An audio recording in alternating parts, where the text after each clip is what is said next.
এই ভিডিওতে আমি আলোচনা করব বিএলও অ্যাপে নতুন অপশন যেটা এসেছে আমাদের যে বিএলও অ্যাপের নতুন ভার্সন 8.86 এখানে। তো এখানে দেখতে পাচ্ছেন যে 85+/ASD ইলেক্টরস ফর ভেরিফিকেশন এই অপশনটা নতুন এসেছে। তো এই অপশনে কি কাজ হবে সেটা দেখিয়ে দেবো। তো এর জন্য আমরা চলে যাবো আমাদের বিএলও অ্যাপে। এটা আমাদের বিএলও অ্যাপের ড্যাশবোর্ড, নিচে স্ক্রল করে নেমে চলে আসবো। এখানে পেয়ে যাবো স্পেশাল ইন্টেনসিভ রিভিশন বা এসআইআর মেনু। এখানে গিয়ে আমরা প্রথমে ল্যাঙ্গুয়েজ সিলেকশন করে নেব, এরপরে সাবমিট করব। এরপরে আমরা নিচে দেখতে পাচ্ছি আজকে আমাদের আলোচ্য অপশানটি। এখানে বলছে যে 80+/ASD ইলেক্টরস ফর ভেরিফিকেশন। এইবার যদি আমরা এইখানে টাচ করি তো এরকম ধরনের লিস্ট পাবো। এই লিস্টের মধ্যে আমরা দুই ধরনের ইলেক্টরসকে পাবো। প্রথমত যাদের বয়স 85+ অর্থাৎ 86 বছর বা তার বেশি যাদের বয়স, তাদের একটা তালিকা এখানে পাবো। আর একটা পাবো এএসডি এরকম ধরনের লেখা আছে, এরকম একটা তালিকা পাবো। অর্থাৎ একই তালিকায় এগুলো পরপর সব দেওয়া থাকবে। সব বিএলও কিন্তু এই সমস্ত তালিকা নাও পেতে পারেন, বিশেষ করে এএসডি এটা কিন্তু কারো কারো থাকতেও পারে, নাও থাকতে পারে। এবার যদি কারো পার্টে 85 বছরের বেশি বয়সের ভোটার যদি না থাকে তো সেক্ষেত্রে আপনি এগুলো নাও পেতে পারেন। তো এখানে কাদের পাবেন 80+-এ এবং এএসডিতে কাদের পাবেন সেটা বলে দিই। তো যে সমস্ত ভোটার্সদের বয়স 86 বছর বা তার বেশি এবং যাদের এনুমারেশন ফর্ম ডিজিটাইজড করা হয়েছে বিএলও অ্যাপের মাধ্যমে বা তিনি অনলাইনেও করতে পারেন, তো তাদের তালিকাটা এখানে দেখাবে। এবার আমাদের কাজ হবে যে এইগুলোকে ঠিকঠাকভাবে যাচাই করা, যে যেহেতু এদের বয়স 86 বছর বা তার বেশি, তো এরা বেঁচে আছে কিনা বা ওই এলাকায় আমার নির্দিষ্ট পার্টে, যে পার্টির আমি বিএলও সেখানে বসবাস করছে কিনা, এটা আমাকে একদম ভালোভাবে খোঁজখবর নিতে হবে। তো এর জন্য কি করব, এখানে দুটো অপশন রয়েছে, একটা আছে যে নো অ্যাকশন রিকোয়ার্ড আর একটা রয়েছে মার্ক আনকালেক্টেবল। তো সেটা বলার আগে এএসডি বিষয়টা বলে নিই। এখানে এএসডি মানে হচ্ছে যে অ্যাবসেন্টি, ডেড আর শিফটেড। তো এর আগে যে সমস্ত পুরনো বিএলওরা ছিলেন তারা বুঝতে পারবেন যে ডিএসসি বলে একটা কথার সঙ্গে আমরা পরিচিত, অর্থাৎ ডেমোগ্রাফিক সিমিলিয়ার এন্ট্রি, অর্থাৎ যে সমস্ত ভোটার্সদের নাম, সম্পর্কিত ব্যক্তির নাম একই রকমের হয়ে যায় তাদেরকে আমরা ডিএসসি ক্যাটাগরিতে ফেলি এবং তাদেরও একটা ভেরিফিকেশন হয়। তো এই সমস্ত ভোটার্স যাদেরকে এএসডির এই ক্যাটাগরিতে দেখাচ্ছে, এদের বয়স কিন্তু 86 বছরের বেশি যে হতে হবে এমন কোনো কথা নয়, এদের বয়স কিন্তু কমও হতে পারে। বিষয় হচ্ছে যে এই একই নামে এবং একই সম্পর্কিত ব্যক্তির নামে হয়তো আর একটা ফর্ম বা একাধিক ফর্ম কোথাও না কোথাও জমা পড়েছে, তাদের তালিকা এখানে এএসডি হিসাবে দেখানো হয়েছে। এগুলো হচ্ছে কমিশনের কাছে সন্দিগ্ধ ভোটার। এগুলোর সম্পর্কে বিএলওকে ভালোভাবে খোঁজখবর নিতে হবে। হতে পারে যে ইনি আপনার পার্টের অরিজিনাল ভোটার, আবার হতে পারে যে ইনি হয়তো অন্য কোথাও ফর্ম জমা দিয়েছেন, বা এমন হতে পারে যে একই নামে বা একই সম্পর্কিত ব্যক্তির নামে আলাদা আছে। তাছাড়া এখানে আরও একটা বিষয় মনে রাখতে হবে যে এখন কিন্তু সফটওয়্যার চলছে, সফটওয়্যার চালানো হয়েছে, সেই সফটওয়্যারের মাধ্যমে বিভিন্ন এই সমস্ত ডুপ্লিকেট ভোটার্সদের খোঁজার চেষ্টা চলছে।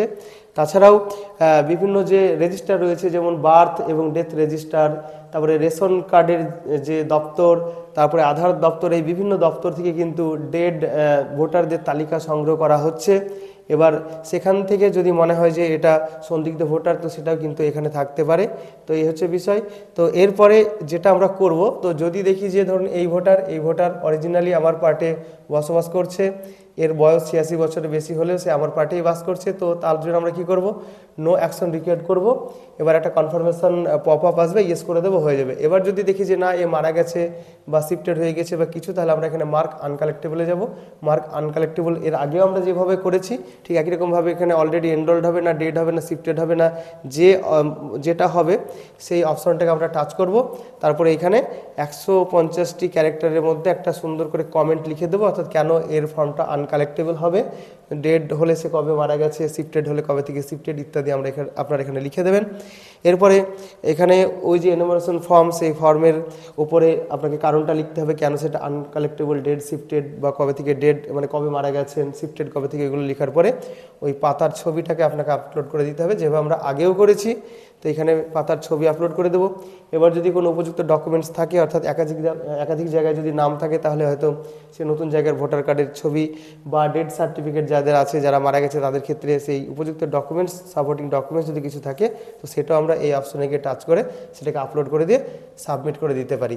কিন্তু এবার যদি দেখি যে এই ভোটার একদম অরিজিনাল ভোটার, আমার পার্টে বসবাস করছে, এ মারা যায়নি, উঠেও যায়নি, ডুপ্লিকেটও নয়, বা এরকম ধরনের যদি অরিজিনাল ভোটার হয়, তো সেক্ষেত্রে আমরা যেটা করবো যে নো অ্যাকশন রিকোয়ার্ড, এই অপশানে আমরা যাব। এখানে যাওয়ার পর এখানে একটা পপ আপ কনফার্মেশন চলে আসছে। এখানে বলছে যে are you sure you want to take no action. তো এখানে আমি ইয়েস করে দেবো। ইয়েস করার পরে দেখতে পাচ্ছেন যে রেকর্ড আপডেটেড সাকসেসফুলি, এই অপশানটা গিয়ে আমরা এখানে কী করবো, ওকে করে দেবো, হয়ে যাবে। এবার এখানে প্রসঙ্গত আরও একটা কথা বলে রাখি, যেখানে আরও একটা অপশান আপনারা কয়েকদিন আগে থেকেই পেয়েছেন, এটা হচ্ছে যে সেন্ড ব্যাক বাই ইয়ারও, এই ইয়ারও এটাকেও কিন্তু আপনাকে মাঝে মাঝে চেক করে নিতে হবে।